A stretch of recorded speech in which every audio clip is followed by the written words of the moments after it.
मैं मौजूद हूँ पावन नगरी अयोध्या की धरती पर।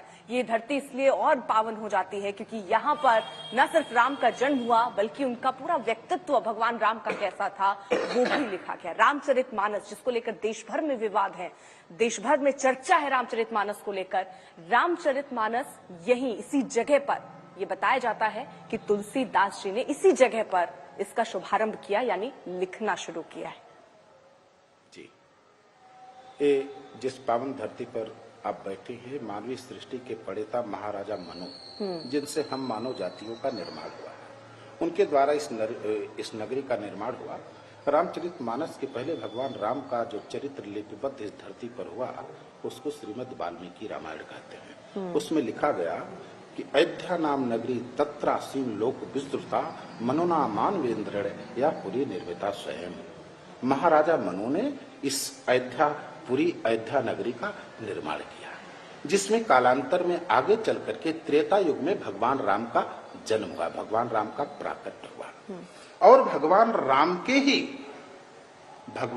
का ही प्रतिबिंब, भगवान राम का ही शब्दावतार, ग्रंथावतार के रूप में रामचरितमानस का अवतार यहाँ देश काल परिस्थिति को देखते हुए, उस समय हमारा देश, हमारा भारत गुलामी की जंजीरों में जकड़ा हुआ था, मुगलों के गुलामी की जंजीरों में जकड़ा हुआ था और अकबर का शासन चल रहा था। डिवाइड एंड रूल, फूट डालो और राज करो का की नीति अपनाई जा रही थी। आपस में हम लड़ रहे थे। गोस्वामी तुलसीदास जी महाराज को आधार बना करके रामचरितमानस का प्राकट्य कराया गया और रामचरितमानस के माध्यम से समाज को एक नई दिशा और जोड़ने का एक आधार अवलंब मिला और रामचरितमानस से जोड़ा गया। हम संतों का ये मानना है कि राम और रामचरितमानस में कोई विशेष अंतर नहीं है। जो काम भगवान राम का था वही काम रामचरितमानस कर रही है। राम ने केवल हो सकता है एक अहिल्या का उद्धार किया हो, एक सबरी का उद्धार किया है, लेकिन रामचरितमानस ने करोड़ों अहिल्या का, करोड़ों सबरी का, करोड़ों केवट का, करोड़ों दलितों का, करोड़ों आदिवासियों का उद्धार रामचरितमानस आज भी कथाओं के माध्यम से, कथावाचकों के माध्यम से, धर्म आयोजनों के माध्यम से, ये रामचरितमानस के माध्यम से कल्याण हो रहा है। लेकिन ये माना जाता है क्योंकि जो ज्यादातर प्रचलित हैं चीजें, उसमें तो इसी बात का जिक्र है कि बनारस के घाटों में बैठकर तुलसीदास जी ने वहां पर रामचरित लिखी। रामचरितमानस की यूं कह लिया जाए कि रामचरितमानस को पूर्णता बनारस में दिया गोस्वामी तुलसीदास जी, लेकिन शुभारंभ यहाँ, हाँ, शुभारंभ यहाँ हुआ और उसमें लिखा गया, रामचरितमानस में स्वयं गोस्वामी तुलसीदास जी महाराज ने लिखा है कि नवमी भौमवार मधुमासा अवधपुरी यह चरित्र प्रकाशा। हाँ। यह चरित्र है और ये अयोध्या की धरती पर संवत 1631, संवत 1631, जब आप इतिहास में जाएंगे तो समय मुगलों का शासन चल रहा था। उस समय अयोध्या की पावन धरती पर गोस्वामी तुलसीदास जी महाराज ने मानव भारत की स्वाधीनता का रामचरित के माध्यम से एक आगाज किया, रामचरितमानस की रचना करके, और उससे समाज के सभी वर्गों को जोड़ा और हमारी मानव जाति मजबूत हुई और भारत को संगठित करने में रामचरितमानस। सभी वर्गों के जोड़ने की बात आप कर रहे हैं, लेकिन अभी बहुत सारे ऐसे लोग हैं, ऐसे वर्ग हैं जो रामचरितमानस में कई चीजें विवादित भी मान रहे हैं, उस पर भी हम आगे चर्चा करेंगे। लेकिन ये बालकांड में इसका जिक्र है, खुद इसका जिक्र है कि अयोध्या में ही रामचरितमानस की शुरुआत तुलसीदास जी ने की थी।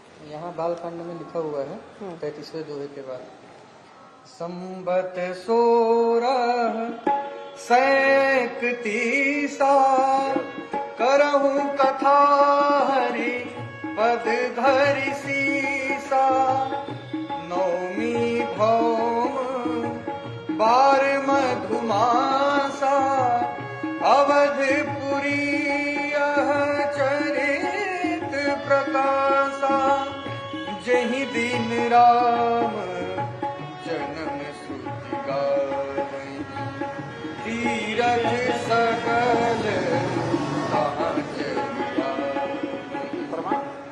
जहि दिन राम जन्म श्रुति गावहीं, तीरथ सकल तहाँ चलिया। जहाँ पे ठाकुर जी के पद का नित्य गान हो रहा है, सारे तीर्थ धाम जितने भी हैं सब यहाँ अयोध्या में आकर के सरयू जी में स्वयं स्नान करते हैं। ये गोस्वामी जी ने स्वयं लिखा है, इस पर तो कोई विवाद की बात ही नहीं है, स्पष्टीकरण है बालकांड में, जिसमें ये प्रमाण ये दिया जा रहा है कि अयोध्या में ही इसका शुभारंभ हुआ है इस जगह पर, जिस जगह पर हम बैठे हैं? जी, ये मानस जन्मभूमि के नाम से विश्व प्रसिद्ध जगह है, जहाँ पर गोस्वामी तुलसीदास जी ने बाल कांड की रचना प्रारंभ किया था। और 6 महीने के तकरीबन जो जिक्र मिलता है कि 6 महीने वो यहाँ पे प्रवास में थे बाल कांड में। यहाँ के बाद से वो बनारस गए। 6 महीने यहाँ पर रुके थे जी। तो ये 6 महीने का समय यानी बालकांड का पूरा निर्माण यहाँ पर ही हुआ? जी जी, वो तो बालकांड में रामचरितमानस में लिखा हुआ भी है, जो प्रेस के माध्यम से भी सभी को समाचार दिया जाता है कि यहीं पर जो गोस्वामी तुलसीदास जी महाराज ने जो है रामचरितमानस की इसको शुरुआत हम करी। अयोध्यावासियों या काशीवासियों के प्रमाण की आवश्यकता नहीं है। हाँ। हम प्रमाणित करें कि रामचरितमानस की जन्मभूमि कहाँ है, रामचरितमानस को कहाँ लिपिबद्ध किया गया, इसका शुभारंभ कहाँ हुआ।